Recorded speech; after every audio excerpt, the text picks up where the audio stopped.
Have you ever cracked open an old book and been hit with that unmistakable scent?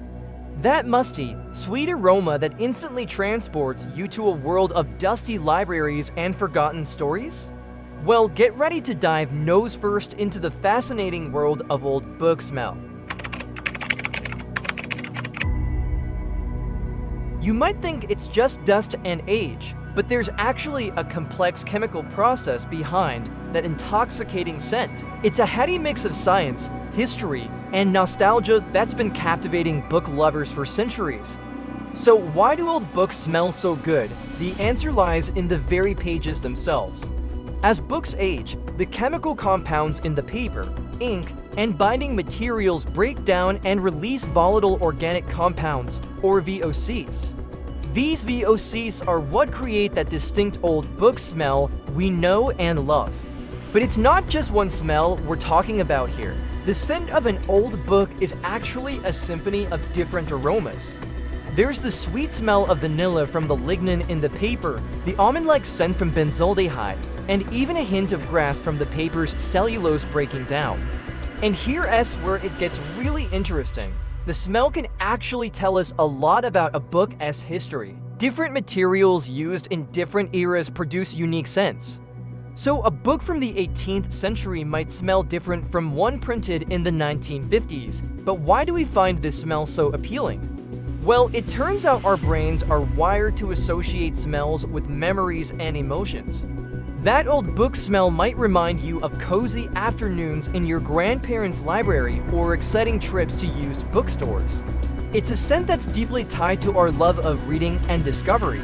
Now, before you go sniffing every old book you can find, it's worth noting that not all old book smells are created equal. Some less pleasant odors can indicate mold or other types of decay that might actually be harmful to the book and to you. But for the most part, that classic old book smell is harmless and even beneficial. Some researchers believe that the compounds released by old books can have a calming effect, similar to aromatherapy. So the next time you're feeling stressed, maybe try cracking open an old tome and taking a deep breath. Of course, as we move more and more towards digital reading, some worrying that we're losing this olfactory connection to literature. But fear not, book lovers, there are actually perfumes and candles designed to mimic that old book smell. It seems that even in our high-tech world, we still crave that connection to the past. So the next time you pick up an old book, take a moment to appreciate its unique aroma. It's not just a smell, it's a time machine, a mood enhancer, and a little piece of literary history all rolled into one. Who knew that decomposing paper could smell so sweet? And there you have it, the science behind why old books smell so good. It's a perfect blend of chemistry, nostalgia, and the magic of reading. So go ahead, crack open that dusty volume, and take a deep breath. You're not just reading a book, you're experiencing centuries of literary history through your nose. But wait, there's more to this story than just the smell. Let's dive a little deeper into the world of old books and their irresistible aroma. Did you know that the smell of a book can actually vary depending on where it has been stored? Books kept in a damp basement might develop a more musty odor, while those stored in a dry attic might have a different scent altogether. It's like each book has its own unique perfume telling the story of its journey through time. And it's not just about where the book has been stored. The materials used in bookmaking have changed dramatically over the centuries, each leaving its own olfactory fingerprint. Early books made with vellum or parchment have a distinct animal-like scent, while books from the 19th century, when wood pulp paper became common, have that classic old book smell we're most familiar with. But here's a twist, not everyone experiences the smell of old books the same way. Just like with any scent, our perception can vary based on our individual experiences and even our genetics. Some people might pick up more on the vanilla notes, while others might detect a hint of almonds or even a touch of chocolate. Speaking of chocolate, there's an interesting connection between the smell of old books and the aroma of cocoa. Both contain similar organic compounds, which is why some people describe the scent of old books as chocolatey. It's no wonder we find it so appealing. Now, you might be wondering, if old books smell so good, why don't new books have the same allure?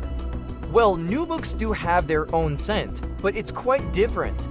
Fresh ink, paper, and binding glue create a crisp, clean smell that some people love just as much as the old book aroma.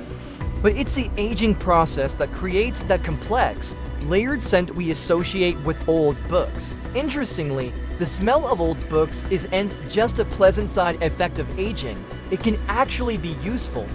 Researchers have found that the volatile organic compounds released by books can be used to assess their condition. By analyzing these compounds, conservators can determine the best way to preserve old books without even opening them. But let's get back to why we love this smell so much. There's a psychological aspect to it that goes beyond just pleasant aromas. The smell of old books can trigger a sense of nostalgia, even for times we've never experienced. It's like a portal to the past, allowing us to connect with history in a visceral way. And it's not just bookworms who appreciate this scent. The perfume industry has taken note, creating fragrances that aim to capture the essence of old books. From Paper Passion by Gezashon to In the Library by CB I Hate Perfume, there are now ways to carry that old book smell with you wherever you go. But perhaps the most fascinating thing about the smell of old books is how it connects us to other readers across time. When you open an old book and breathe in that familiar scent, you're experiencing something that countless others have experienced before you. It's a shared sensory experience that transcends time and space, linking us to a long lineage of book lovers. So the next time you're in a library or a used bookstore, take a moment to appreciate the olfactory landscape around you. Each book is not just a vessel for words and ideas, but a time capsule of scents, each with its own story to tell. In the end, the smell of old books is more than just a pleasant aroma. It's a complex interplay of chemistry, history, and human experience. It's a reminder of the enduring power of books to captivate us, not just with their contents, but with their very essence. And in a world that's increasingly digital, it's a sensory connection to the tangible, physical nature of literature that we continue to cherish. So go ahead, pick up that old book, flip through its pages, and take a deep breath. You're not just reading, you're participating in a centuries-old ritual, connecting with readers past and present through the magical, mysterious, and utterly captivating smell of old books.